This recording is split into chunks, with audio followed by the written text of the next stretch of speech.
Hey everyone, welcome back to our channel. If you're new here, please subscribe. I'd really love that. If you're returning, how you doing? I got a new camera. How's it look? Can you see all my imperfections even better? I'm kidding. So today what we're going to be talking about is what people are seeing and experiencing in everyday life while they're prepping, okay? And it could be past, present, or future. And if you would like to share something with the community, whether it's a picture or a video or just an email, please email me, okay? My email's in the description box below. So the first thing that is going to be shared is something that I received. And you guys are going to laugh at this, okay? Because, you know, generally when I get an email, someone will say hi, and I'm like, hi back, you know, and because I get emails every single day from you guys. But then when I received another email from this woman, and her name is Natalie Gomez, and she goes on to say, my name is Natalie Gomez. I'm a financial consultant from London, UK. And I'm like, all right. She's like, my client is one of the, and you guys are going to die when I tell you this. She's like, my client is one of the Russian oligarchs from the United Kingdom, European Union, and USA have frozen some of his assets. He needs your help in receiving and investing 250 million USD equivalent in one of the UK banks, which the government is not aware of. And this is a very urgent and serious request. I will provide you with his details for agreement and how to move forward. I await your response. Thanks. Now, this did not go into my spam or anything like that. And I'm like, what the heck? Are one of you guys playing tricks on me? You know what I mean? And I'm like, no, my community members would never do something like that. Or would you? So anyway, here's a picture of this hoo-ha that decided to do this to me, and I'm like, oh my god. So if anybody gets an email like this and you see this woman's face, buyer beware.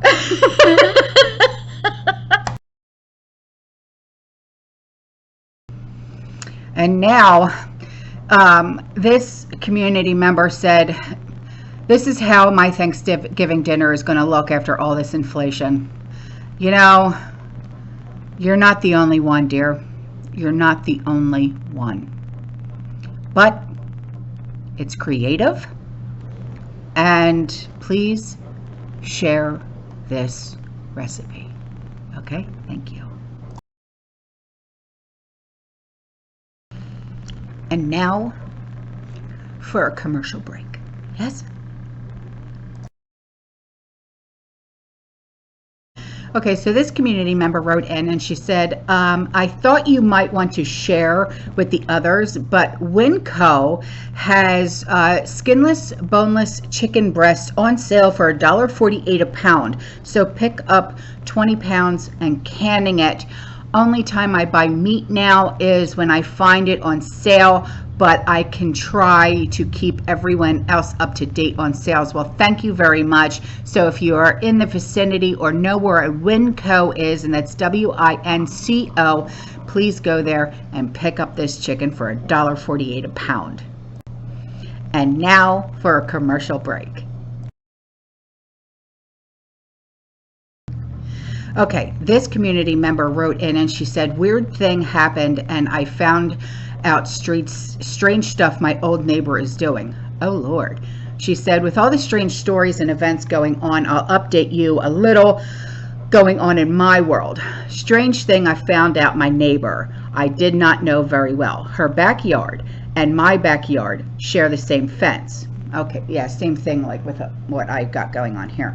She said, I lived there 28 years. She posted on a private Facebook group of the subdivision I used to live in that she was having a witches dance with her group and inviting anyone who wanted to watch in the park across the street. A witches dance? What? But I noticed she started the group in the last 2 years since all the crazy stuff started. These ladies are in their mid to upper 60s and they were Full costumes, dance with brooms to music around a cauldron with smoke coming out, and she reads sometimes from a book. All right. Oh, and she said they have sister cities that show pictures of at least 1,000 witches going down some major road, maybe in Michigan. And she doesn't only do this for Halloween or a school haunted house. They are doing it months before October. Then another group was commenting, and the story from the group talked about taking back a new world and how their ancestors were burnt at the stake. This is not a teenager discovering who they are. They are older grown women. Then I saw 5 turkey vultures sitting on the roof across from me, directly in front of me, looking at my balcony, facing right at me, where my rescued cat was sitting without me for about a minute. I never leave her alone, and I have extra metal scalloping taller fence zip tied for safety. They were just looking down, watching, and I said, oh, heck no. And I got my cat in the house. I'm in Houston, Texas, and I work in IT contract in some buildings many years ago where hundreds of them used to live and build big nests in the windows and the roofs.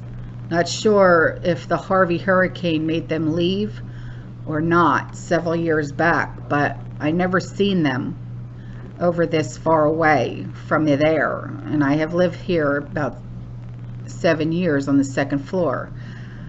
I also saw some big black birds diving down near my garage, but I couldn't see the full view from my 2nd floor window, and I asked my neighbor what they were up to, and I told her that I told the neighbors not to let her little dogs go unleashed to use the bathroom because big owls or hawks and vultures will scoop them up in a second. Yeah, I've seen that actually happen here.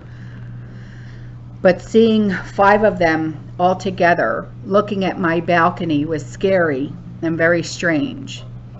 Don't leave your pets outside for a second, even on your patio, backyard, or balcony. With all the strange evil things in the world, they have to be affected somehow. Cell towers, the sky being sprayed, poison crops, and even spraying poison in our cities or sidewalks and flower beds, poison everywhere. Lord, that's creepy. Ooh, thanks. I don't know how to take that. Weird people that live around you. Get out of that area. No kidding. And now for a commercial break. Let's be happy again. Okay, this community member wrote in and she said she's talking about older people, like living with, their kids or whatever, or, when our children come to live with us. You remember, because I had said about, there's a possibility, that family members are going to have to live with other family members to make ends meet and stuff like that, especially with the troubling times coming, right? And she said, also mention to older renters the possibility of their kids wanting their parents to move in with them. Right, you're so right. And she said another possibility is that parents who rent may need to help their adult children that own a house by moving in with them. Just a thought. Yeah, you're so right, but it's not just that. Like, okay, like take me and Sean, for example. We've been helping Sean's mom out for a long time, financially, but she doesn't want to lose her independence, and I can understand that, and and she doesn't want to give up her house. She doesn't want to sell her house. She doesn't want to live with us. Okay, fine.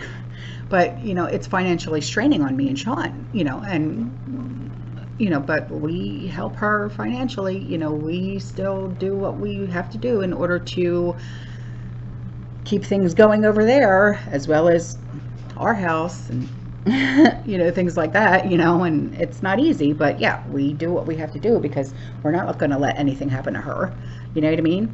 But yeah, you're incredibly accurate when talking about that. Yeah. And then this community member wrote in and she said, I just watched your video on the heating in Connecticut. And she said, as you know, I live in Connecticut and I didn't even know about this. See, that's why I put videos out when it comes to certain states, and I want to get your attention when it comes to certain states and certain areas and things like that, you know. And she said, and I'm thankful that I put in a fireplace. She said it's like a wood stove, but that's inserted into your fireplace. And she said, and I noticed online that the delays were more than 6 months out on many of these fireplaces. And she said, my husband knew of a small wood stove store a few towns over, and we went and we asked if they had any in stock, and the one that we chose had one left in stock. And it was just delivered yesterday, and my husband installed it today, and just in time because it's supposed to get as low as 35 degrees tonight. And also thought it might be worth noting, we got a notice earlier this week from our power company that the price is of course going up. It was 12 cents per kilowatt hour, but is now going to be 21 cents per kilowatt hour, almost double. Yeah. You're not the only one to tell me this, and yeah, that's why I tried to help as many people as I could who live in the Northeast to try and prepare now before it gets too cold, and before winter actually hits and like we get our first snowfalls and things like that, because I feel that, you know, a lot of us are not going to be able to afford that oil bill. Okay, as like I read that other email just a few moments ago about how, you know, the April oil bill was this much, and now the October oil bill is almost $1,000. Who can actually afford that, especially when you're on a budget? So if we can get wood burning stoves that are portable, or, you know, something like an electric blanket, or, you know, something small, even if it's a radiator, something small to help us get through, you know, just to take the chill out of the air, something just to get us through, you know what I mean? It's well worth me putting that word out to help people get as prepared as I possibly can. Yes. And now for a commercial break. Okay, so this community member wrote in and he said, okay, I took the plunge and I bought the Mylar bags and a straight iron. I've never done this before. I plugged the iron in, it got hot, and I originally had my stuff, it says stiff, but my stuff stored in original bags or boxes of noodles in a 5-gallon food safe bucket with bay leaves only, with a gasket lid. Anyway, I had to actually break the peak away and seal to open the bucket. So I put spaghetti, 2 1-pound packs in a gallon Mylar bag and 2 300 oxygen absorbers. It might have been 3 pounds of spaghetti, I can't remember, because I did spiral noodles and a couple of bags in another Mylar, and masticali noodles in another. Today I had 5 bags because the oxygen absorbers came in a small divided packs of 5. Total I used 10, putting in 2 300cc oxygen absorbers. In the bigger gallon Mylar, I did a couple of real small Mylar too. Question: my bags don't look like they all shrunk in tight, so did I even do this right? It takes a while for all of the air and all of the oxygen to get properly sucked out using the oxygen absorbers. Plus, before you sealed, those bags, did you lay them out and push all the air out and then seal? So, because sometimes you do have to do that, okay? How much space can be allowed in a bag at all? Well, I generally fill until there's like an inch of head space left.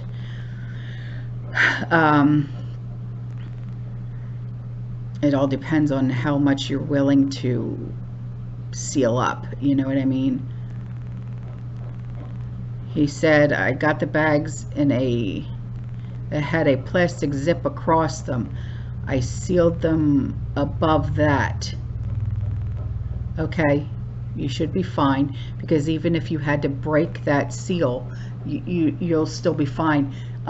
Open that up, open up that Ziploc and push that air out, and then reseal it. You'll be fine. Or maybe it was supposed to be below the Ziploc. It's fine.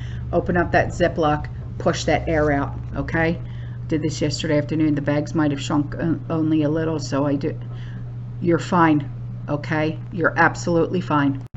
And then he goes on to say, he's new to all of this. He said, after I looked more, the 2 tiny bags that only fit like a half of a bag of the spiral noodles have shrunk in some. The kit said with all 300cc oxygen absorbers, the 3 big gallon bags don't look like they barely shrunk at all. He's so confused. Yeah, I know. Sometimes this stuff can get confusing and overwhelming, but what I would do is take the open up it by the Ziploc, try and push as much air out as you possibly can, put the oxygen absorbers back in, or don't even take the oxygen absorbers out, just lay it flat on the countertop, okay, and push out as much air as you possibly can, okay? Don't open that Ziploc all the way though, okay? Just open it just enough, just to try and get some of that air out, okay, by pushing it, and then zip it closed, and then seal it again with your hair straightener, okay? And that should work. All right guys, I'm out of here. I love you. All right, I appreciate you. I'll see you in the next one. You stay safe, you stay positive, you keep prepping, and as always, fearless. Ciao.